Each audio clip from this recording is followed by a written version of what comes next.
On today's gaming news, we take a look at the PlayStation 5 and the next Xbox potentially being even more expensive than initially recorded. So we've got all that and more in today's gaming news. Here we go, back at it yet again with another video. G'day guys, I'm Champ Chung. If you end up enjoying today's video, make sure you smack that like button real good, because well, if you've noticed, things are a little bit different around here. There's a bit of a different look to the show. We've got a bunch of gaming news to get to in today's video, but the thing is, if the audio isn't the greatest, I apologize. I'm just working on a few new things around here, so please be patient. But anyway, enough of the patience. Let's get into the first news report on today's video, which has to do with the next-gen consoles actually possibly costing 25% more than they were initially going to be. As this headline reads, game consoles are included in the USTR's official document of proposed products for Trump's extra 25% tax. So I usually don't get involved in politics, and I'm not going to. This is just for video games here, just for consoles and everything like that. But basically, this is part of Trump's trade war against China. If you've heard about it, you know what it is. I'm not going to get into the details of all that stuff because that's all political and none of my business. But just a few days ago, the Office of the United States Trade Representative, the USTR, published a document that is essentially a huge list of proposed products in danger of incurring in the additional tax up to 25% President Donald Trump wants to impose to goods imported from China. These include video game consoles, controllers, and even coin or token operated arcade machines. That's how far this thing is going. So you can basically see everything right here in the actual list. These are the proposed items. You can see it says electrical machines with translation, dictionary, flat panel display, and it goes on. Then it also says coin or token operated, which is insane to even think about in 2019 that they're still trying to tax this stuff right here, which is old school as hell. Then on top of that, you've got the main part right here of the article, which states video game consoles and machines, game machines and all that. So you can see basically all that right there. We are expecting a $499 price tag for the PlayStation 5. But the thing is, it could be anywhere between $399 and $499 when the PlayStation 5 and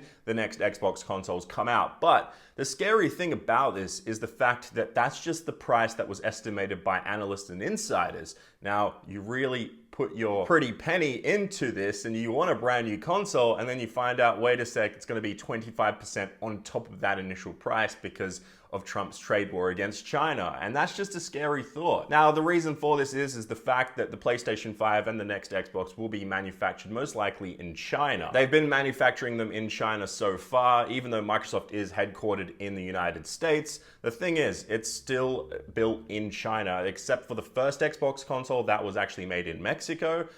Then ever since then, the Xbox 360, the Xbox One, and all of them have just been in China. So it's going to be interesting to see if this does truly affect video game prices, video game console prices, I should say.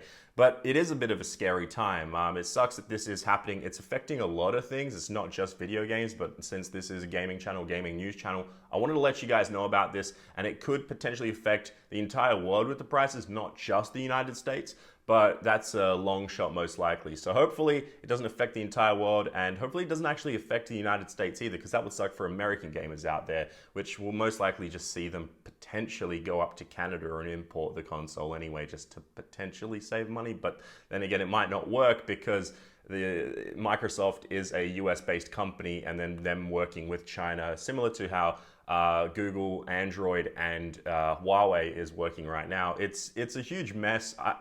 It seems petty, but again, they're trying to create jobs in the US, and I'm not going to get into all that stuff. But the thing is, we've actually got some more gaming news regarding the PlayStation 5. And this happened today, and it's actually really awesome news compared to the news we just went through with the PlayStation 5 and next-gen consoles. This is from AMD. So AMD were at Computex, and basically they showed off some information. AMD announced their next generation of GPUs during their Computex show.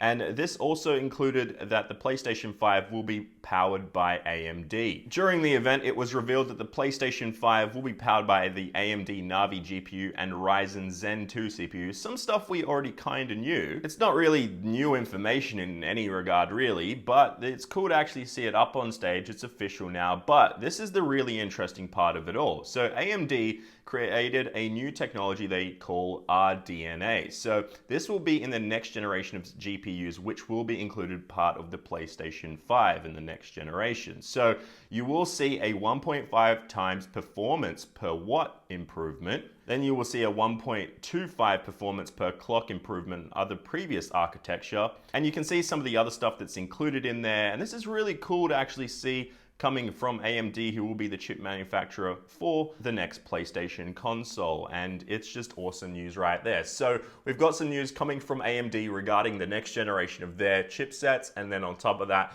that includes the PlayStation 5. So it's cool to see some GPU news regarding the PS5.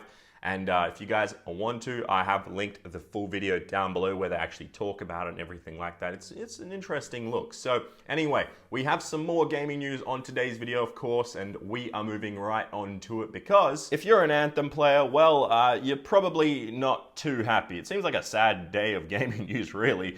So Anthem, if you're wondering, hasn't had an update from BioWare in any way, like publicly, in over a month now. This was one of the biggest, most anticipated games of 2019, probably of the last 5 or so years. So many people got hyped for this. They pre-ordered the game, they got the game, they spent $100 or so. And well, now it's been 30 days since the last message was issued by BioWare regarding an update. There has been no new content for the game, no communication of any kind from BioWare regarding the game in a month, and that is just truly unacceptable. If you go to the Anthem Twitter page, the BioWare, like, they're not stating anything, and this is just ridiculous. I don't see how a company the size of EA, who owns BioWare, the size of BioWare in the beginning, like, you can't do this to gamers. People, your consumers that are buying your game, that you've put all this money into, that the consumers have put all their money into, and then you're just leaving them out in the dark. It's just ridiculous. It's been 30 days for a AAA title of that size. I understand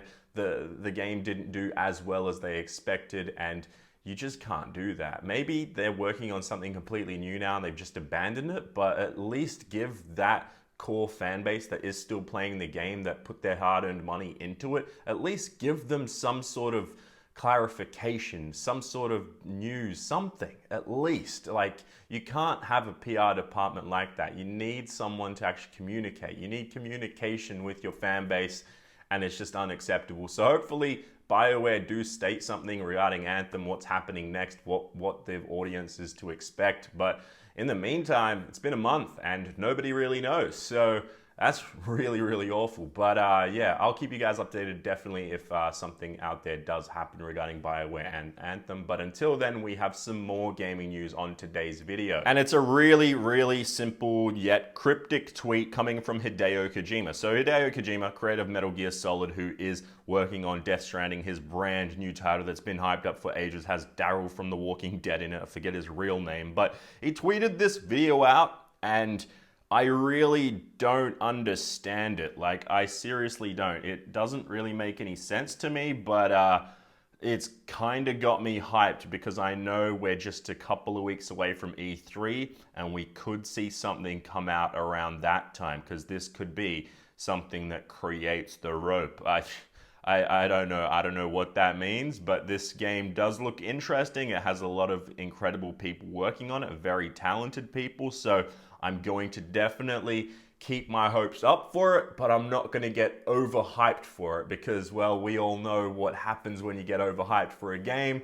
It usually disappoints. So Hideo Kojima, though, never really disappointed me, so hopefully he doesn't. But anyway, guys, we have just one gaming news report left on today's show, and it's about gaming disorder. Yes. Oh, wow. Gaming disorder is a disease, the World Health Organization decides. And yeah, so it's official. The World Health Organization, the Public Health Division of the United Nations, so that affects everyone, has officially added the gaming disorder to its registry of officially recognized diseases. This happened over the weekend when the World Health Organization officially adopted the 11th revision of its International Statistical Classification of Diseases and Related Health Problems. All 194 members of the World Health Organization voted unanimously to adopt the revision. According to the World Health Organization, gaming disorder is characterized by a pattern of persistent or recurrent gaming behavior, online or offline. And basically, this right here, it's kind of true, yet it's so broad that it's just a ridiculous way to actually put this in as a disease officially, like by the United Nations World Health Organization, to state that gaming disorder is now official and it's a disease. It's one of the diseases they've listed on this revision, and I can't believe that it's in here. I've looked through all the stuff, all the paperwork, and it's a little ridiculous. I'm not going to get angry or anything like that because that's going to be rage-filled gaming rage. Yeah, it's ridiculous. I just think, sure, some people have addiction problems, but that's those people specifically. I don't think you should put something onto addiction. There's definitely people who love watching television. Do you state them as TV addicts? Oh, he's addicted to watching Friends or Seinfeld, some classic 90s TV show. Like, do you classify them as a Seinfeld addict? I doubt it. You can't go and specifically just go video game addict or soap opera addict or anything along those lines, because it just becomes this slippery slope of what is officially a disease and what's an addiction, and it just doesn't really make any sense in the long run. The funny thing is, I saw this today and I was like looking through it and I was like, wow, this is awkward timing, because tomorrow's video is most likely going to be something about video game addiction and everything like that and a current affair. So I might tie this into it fully tomorrow, but I might not. It depends, because I really don't want to get into this stuff too much because it becomes kind of boring, honestly. But let me know in the comments down below if you want to know more about this and more about the way it can all be fixed. But anyway, guys, that pretty much does it for today's video. Hopefully you did enjoy it. Hopefully the audio is fine. Trying some new stuff. Got a lapel mic. I don't know if you guys can tell there. But yeah, got a new setup and stuff. Well, not behind me, but I mean just camera and microphone wise. So I'm still working out the kinks, and yeah, we are gonna have a good time once it's all fixed and ready to go. So anyway, hopefully you enjoyed today's video. Make sure you smack the like button real good. And if you're a brand new viewer, make sure you click that subscribe button with the notification bell on. And yeah, I'll see you all in the next video. Bye bye.